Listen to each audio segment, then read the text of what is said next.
Hello boys and girls, today is our final story time of the week and today we are going to read A Squash and a Squeeze by Julia Donaldson. Are you ready? A Squash and a Squeeze.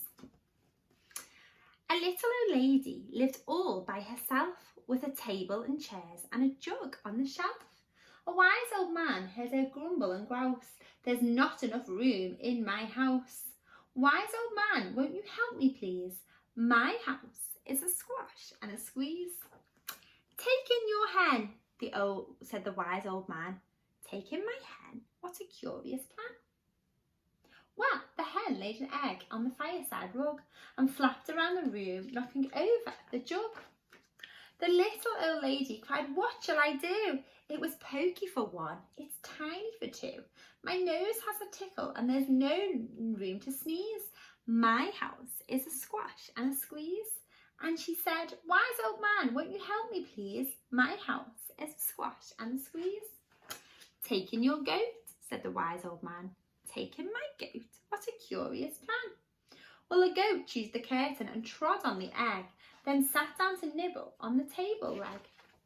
The little old lady cried, "Glory be! It was tiny for two and it's titchy for three. The hen pecks the goat and the goat's got fleas. My house is a squash and a squeeze." And she said, "Wise old man, won't you help me please? My house is a squash and a squeeze." "Take in your pig," said the wise old man. "Take in my pig? What a curious plan." So she took in her pig, who kept chasing the hen and raising the larder again and again. The little old lady cried, "Stop, I implore. It was titchy for two, it's tiny for four. Even the pig in the larder agrees. My house is a squash and a squeeze." And she said, "Wise old man, won't you help me please? My house is a squash and a squeeze." "Take in your cow," the wise man said. "Take in my cow? What a curious plan." Well, the cow took one look and charged straight at the pig, then jumped on the table and tapped out a jig. The little old lady cried, "Heavens alive! It was teeny for four and it's weeny for five. I'm tearing my hair out, I'm down on my knees. My house is a squash and a squeeze." And she said, "Wise old man, won't you help me please? My house is a squash and a squeeze." "Take them all out," said the wise old man, "but then I'll be back where I first began."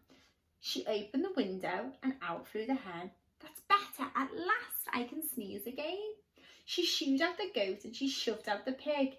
My house is beginning to feel pretty big. She huffed and she puffed and she pushed out the cow. "Just look at my house, it's enormous now." "Thank you, old man, for the work you have done. It was weeny for five, it's gigantic for one. There's no need to grumble and there's no need to grouse. There's plenty of room in my house." And now she's full of frolics and fiddly-dees. It isn't a squash and it isn't a squeeze. Yes, she's full of frolics and fiddly-dees. It isn't a squash or a squeeze. I really enjoyed that story today, boys and girls. Well done on another fantastic week in school. I hope you all have a lovely weekend and we'll see you again for story time on Monday. Take care, boys and girls. Bye.